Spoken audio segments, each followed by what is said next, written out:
Stand! Who goes there? Give the word. Harry, I cannot. I have clean forgot. Then cannot you pass here? What is your business? Who are you? Are you a true man? Far from it, Master Warder. I am not the same man 2 days together. Sometimes Adam, sometimes Benvolio, and anon the ghost. A ghost? Angels and ministers of grace defend us! Well said, Master Warder. With your leave, I will set that down in writing, for I have a very poor and unhappy brain for remembrance. Methinks this is a good scene, with you on your lonely watch, and I approaching like a ghost in the moonlight. Stare not so amazedly at me, but mark what I say.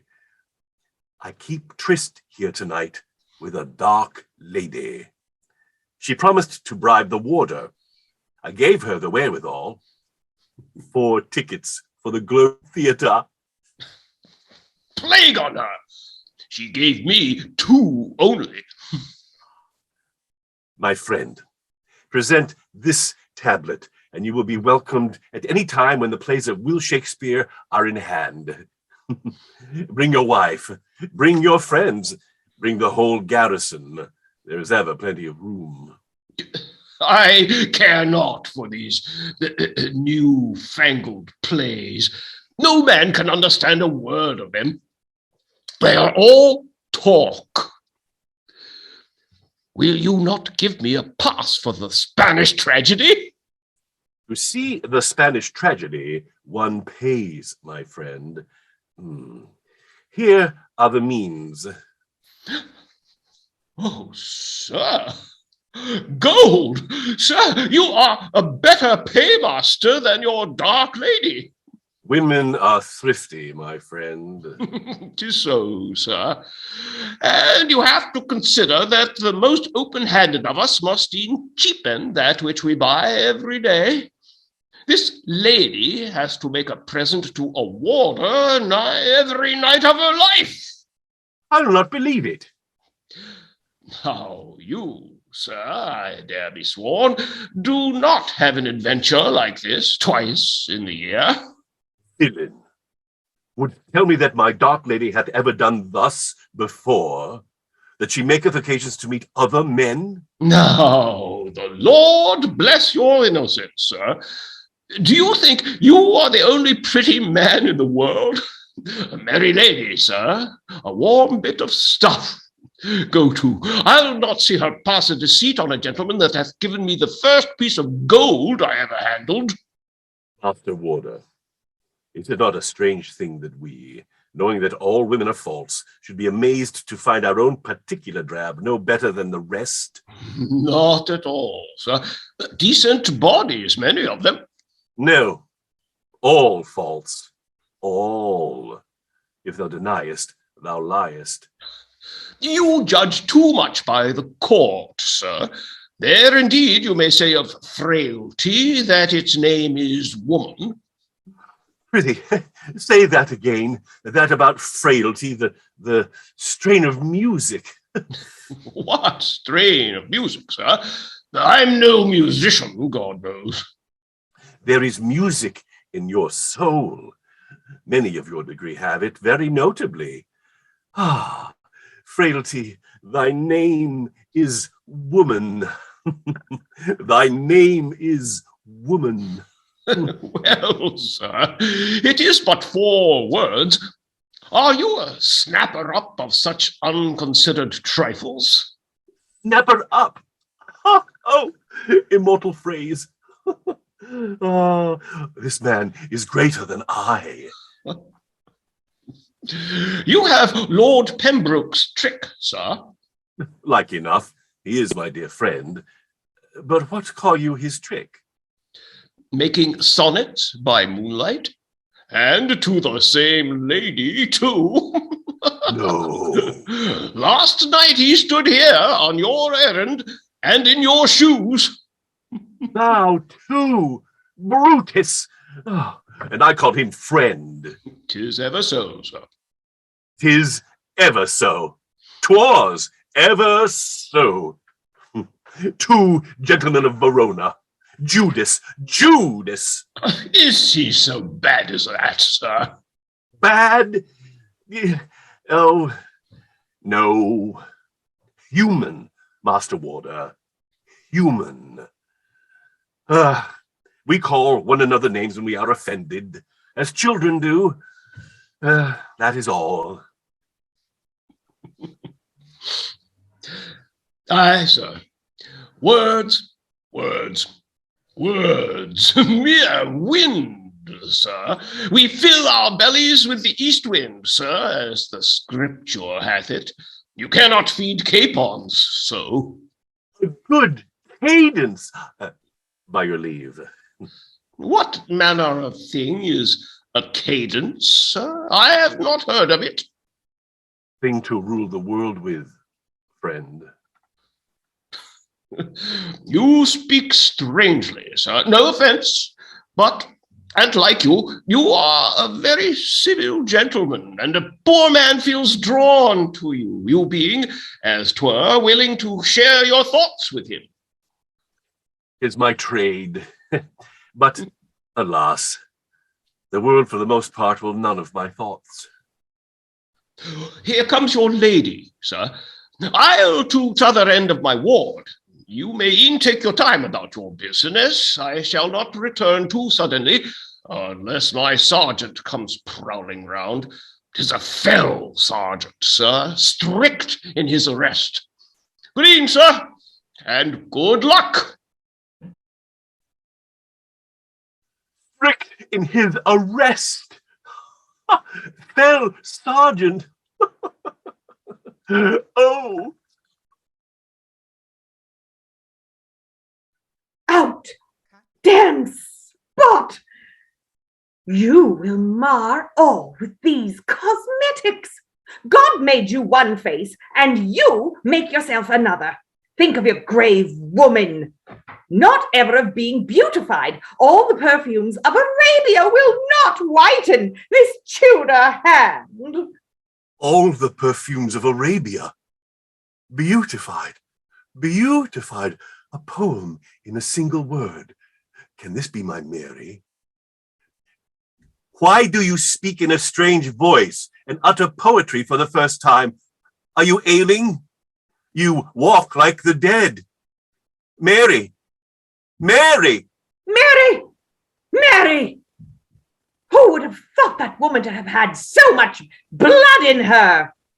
Is it my fault that my counselors put deeds of blood on me? Fie! If you were women, you would have had more wit than to stain the floor so foully. Hold not up her head! The hair is false! I tell you yet again, Mary's buried. She cannot come out of her grave. I fear her not. These cats that dare jump into thrones, though they be fit only for men's laps, must be put away. What's done cannot be undone. Out, I say. Fie, a queen, and freckled. Mary, I say, art asleep. Where am I? What art thou? I cry your mercy. I have mistook your person all this while. Methought you were my Mary, my mistress.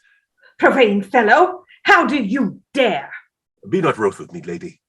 My mistress is a marvelous proper woman, but she does not speak so well as you. All the perfumes of Arabia. That was well said, spoken with good accent and excellent discretion. Have I been in speech with you here? Why, yes, fair lady. Have you forgot it? I have walked in my sleep. Walk ever in your sleep, fair one, for then your words drop like honey. Know you to whom you speak, sir, that you dare express yourself so saucily? Not I, not care, neither. You are some lady of the court, belike. To me there are but two sorts of women, those with excellent voices, sweet and low, and cackling hens that cannot make me dream. Your voice has all manner of loveliness in it. Grudge me not a short hour of its music. Sir, you are overbold. Season your admiration for a while with... Season your admiration for a while. Fellow, do you dare mimic me to my face? 'Tis music. Can you not hear? When a good musician sings a song, do you not sing it and again till you have caught and fixed its perfect melody? Season your admiration for a while. Ah, God, the history of man's heart is in that one word, admiration. Admiration. Suspend your admiration for a space. A very vile jingle of S's. I said, season your... Season. Season. Plague on my memory, my wretched memory. I must e'en write it down. Yet, tell me, which was the vile jingle? You said very justly, mine own ear caught it even as my false tongue said it. You said for a space. I said for a while. For a while. Good. And now, be mine neither for a space nor a while, but forever. Odds my life. Are you by chance making love to me, knave? Nay, 'tis you who have made the love. I but poured it out at your feet. I cannot but love a lass that sets such store by an apt word. Therefore, vouchsafe divine perfection of a woman. No, I have said that before somewhere. And the wordy goblet of my love for you must be fire new. You talk too much, sir. Let me warn you, I am more accustomed to be listened to than preached at. The most are like that do talk well. But though you spake with the tongues of angels, as indeed you do, yet know that I am the king of words. A king! Ah! No less. We are poor things, we men and women. Dare you call me woman? What nobler name can I tender you? How else can I love you? Yet you may well shrink from that name. Have I not said we are but poor things? Yet there is a power that can redeem us. Gramercy for your sermon, sir. I hope I know my duty. This is no sermon, but the living truth. The power I speak of is the power of immortal poesy. For know that vile as this world is, and worms as we are, you have but to invest all this vileness with a magical garment of words to transfigure us and uplift our souls till earth flowers into a million heavens. You spoil your heaven with your million. You are extravagant. Observe some measure in your speech. You speak now as Ben does. Oh, and who, pray, is Ben?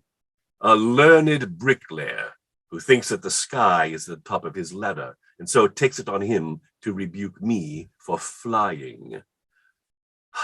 I tell you, there is no word yet coined, and no melody yet sung that is extravagant and majestical enough for the glory that lovely words can reveal. It is heresy to deny it. Have you not been taught that in the beginning was the Word, that the Word was with God, nay, that the Word was God? Beware, fellow, how you presume to speak of holy things. The Queen is the head of the church. You are the head of my church when you speak as you did at first. All the perfumes of Arabia. Can the Queen speak thus? They say she playeth well upon the virginals. Let her play so to me, and I'll kiss her hands. But until then, you are my queen, and I'll kiss those lips that have dropped music on my heart. Unmeasured impudence! On your life, take your hands from me! Then cease to make my hands tremble with the streams of life you pour through them. You hold me as the lodestar holds the iron. I cannot but cling to you. We are lost, you and I. Nothing can separate us now. We shall see that, false, lying hound, you and your filthy troll. Ugh. Take that, both of you. High treason! Oh, Will, I am lost. I have struck the Queen. Woman, you have struck William Shakespeare. Mary, come up! Struck William Shakespeare, quotha! And who in the name of all the sluts and jades and lighter-loves that fly by nights that infest my palace may William Shakespeare be? Madam, he is but a player. Oh, I could have my hand cut off. Be like you will, mistress. Have you bethought you that I am like to have your head cut off as well? Oh, Will, save me, oh, save me. Save you? A likely savior, on my royal word. I had thought this fellow at least an esquire, for I had hoped that even with the vilest of my ladies would not have dishonored my court by wantoning with a base-born servant. Base-born? I, a Shakespeare of Stratford, I, whose mother was an Arden, base-born? You forget yourself, madam. Blood, do I so? I will teach you. Will, in God's name, anger her no further. It is death. Madam, do not listen to him. Not were it e'en to save your life, Mary, not to mention mine own, will I flatter a monarch who forgets what is due to my family. I deny not that my father was brought down to be a poor bankrupt, but 'twas his gentle blood that was ever too generous for trade. Never did he disown his debts. 'Tis true he paid them not, but it is an attested truth that he gave bills for them, and 'twas those bills in the hands of base hucksters that were his undoing. The son of your father shall learn his place in the presence of the daughter of Henry VIII. Name not that inordinate man in the same breath with Stratford's wealthiest alderman. John Shakespeare wedded but once. Harry Tudor was married 6 times. You should blush to utter his name. Will, for pity's sake. Insolent dog! How know you that King Harry was indeed your father? Zounds! Now, boys. She will have me whipped through the streets. Oh, God, oh, God. Learn to know yourself better, madam. I am an honest gentleman of unquestioned parentage, and have already sent in my demand for the coat of arms, which is lawfully mine. Can you say as much for yourself? Another word, and I begin with mine own hands the work that the hangman shall finish. You are no true Tudor. This baggage here is a good right to your royal seat as you. What maintains you on the throne of England? Is it your renowned wit?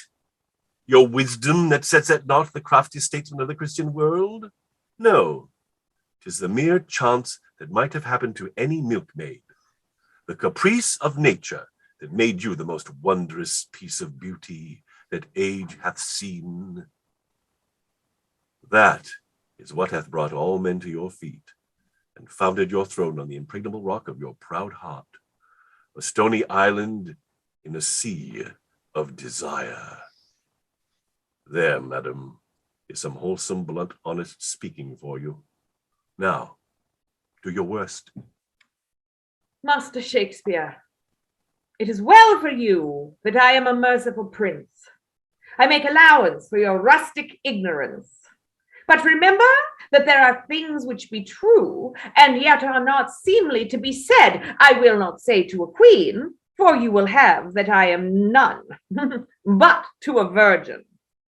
'Tis no fault of mine that you are a virgin, madam, albeit 'tis my misfortune. In mercy, madam, hold no further discourse with him. He hath ever some lewd jest on his tongue. You hear how he useth me, calling me baggage and the like to your majesty's face. As for you, mistress, I have yet to demand what your business is at this hour in this place, and how you come to be so concerned with a player that you strike blindly at your sovereign in your jealousy of him. Madam, as I live and hope for salvation, Ah, as I like to be saved, as thou that believest not, save some black magic of words and verses, I say, madam, as I am a living woman, I came here to break with him forever. Oh, madam, if you would know what misery is, listen to this man that is more than man and less at the same time.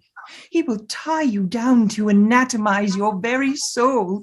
He will wring tears of blood from your humiliation.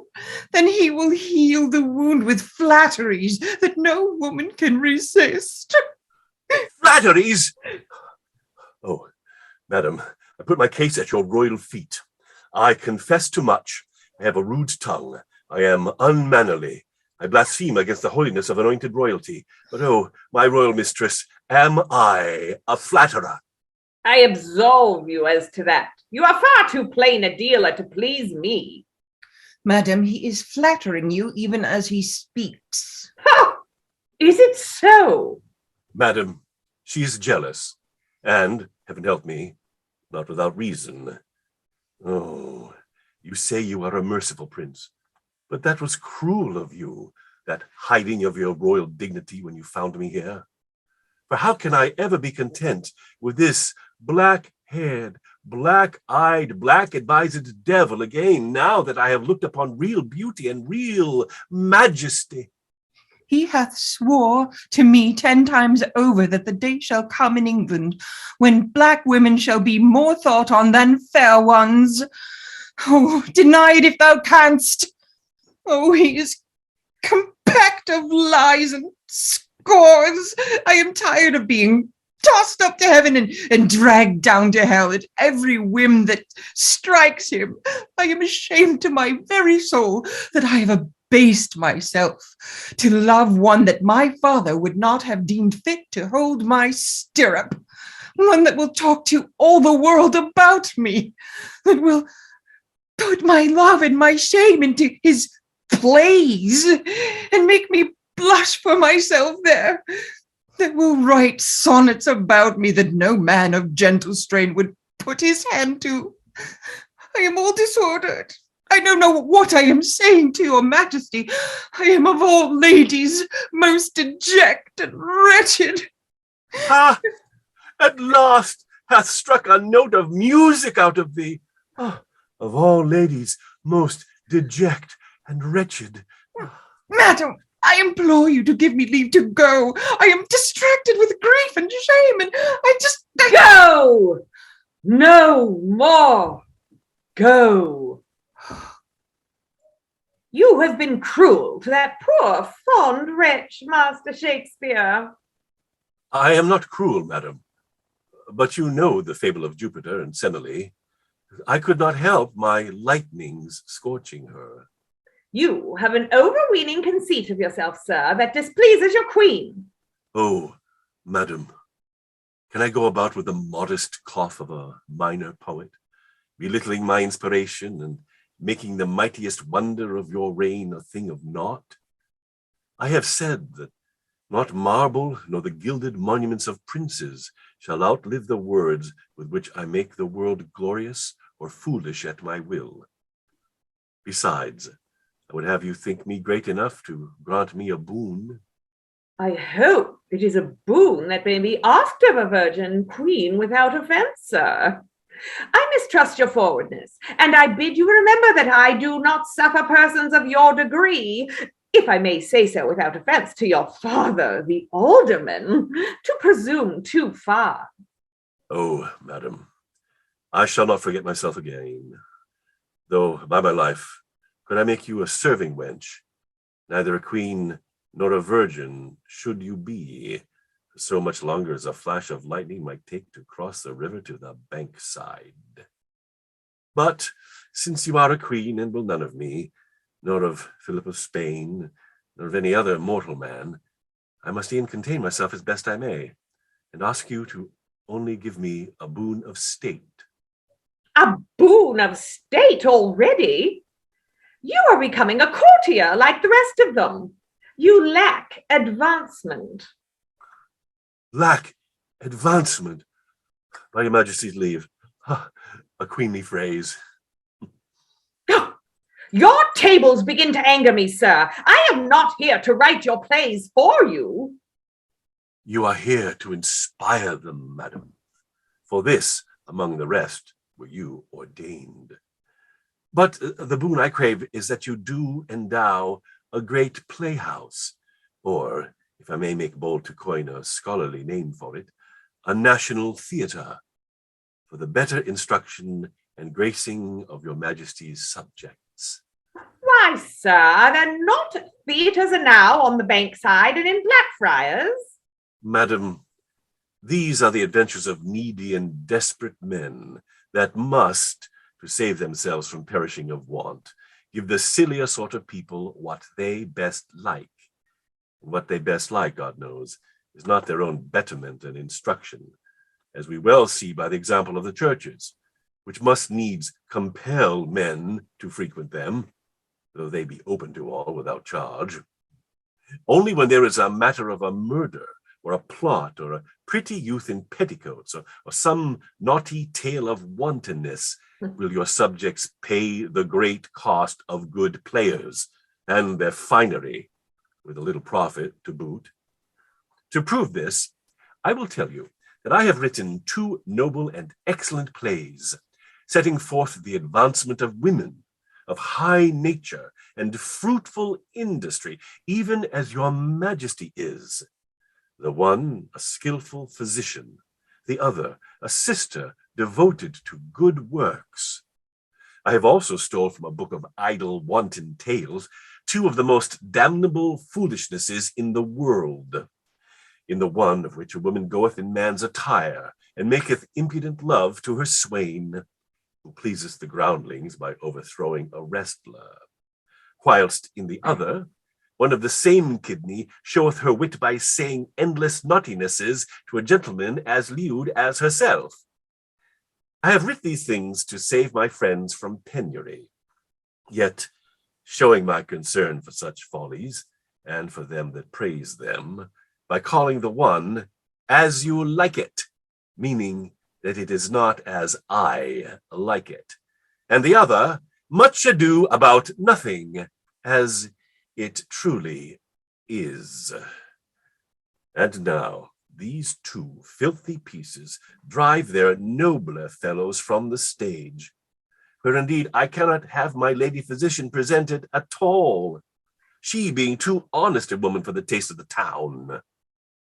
Wherefore, I humbly beg your Majesty to give order that a theatre be endowed out of the public revenue for the playing of those pieces of mine which no merchant will touch, seeing that his gain is so much greater with the worse than with the better.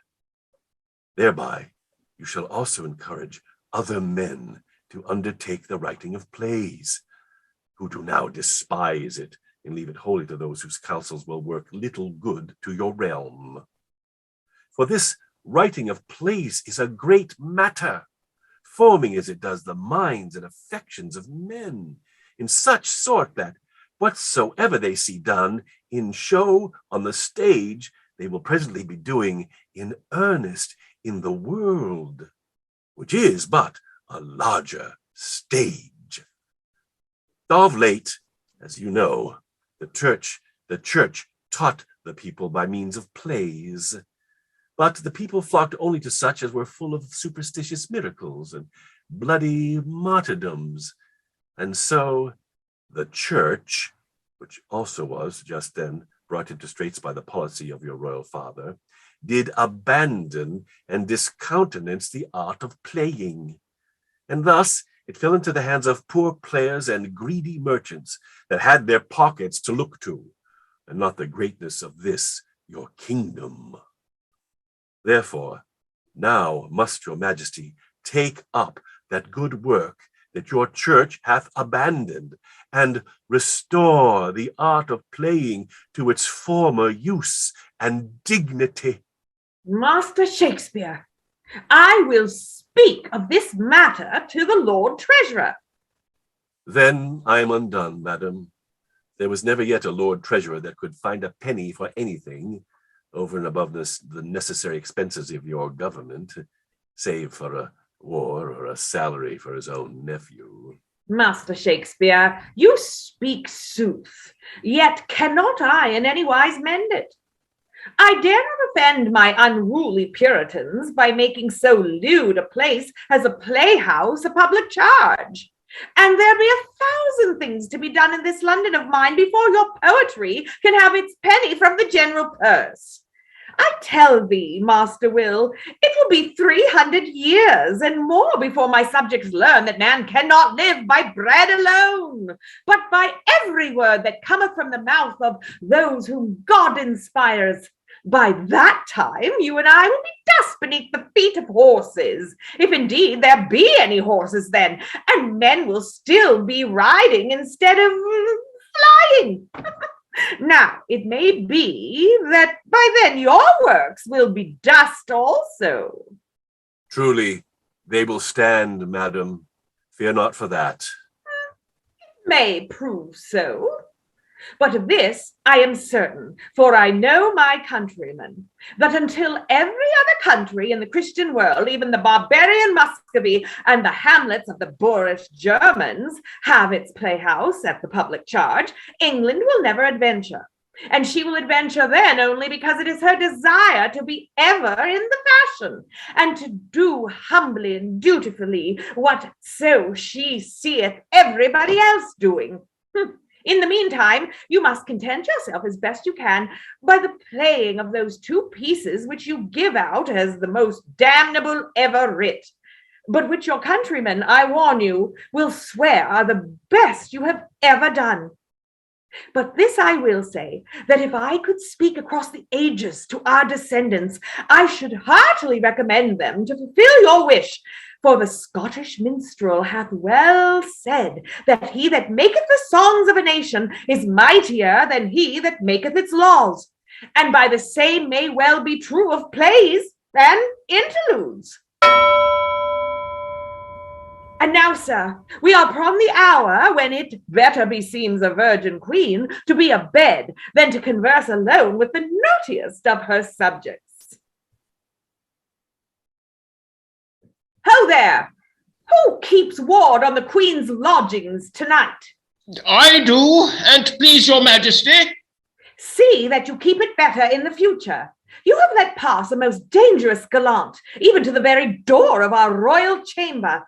Lead him forth, and bring me word when he is safely locked out, for I shall scarce disrobe until the palace gates are between us. My body goes through the gates into the darkness, madam, but my thoughts follow you. How? To my bed? No, madam, to your prayers, in which I beg you to remember my theatre. That is my prayer to posterity. Forget not your own to God. And so good night, Master Will. Good night, great Elizabeth. God save the Queen. Amen.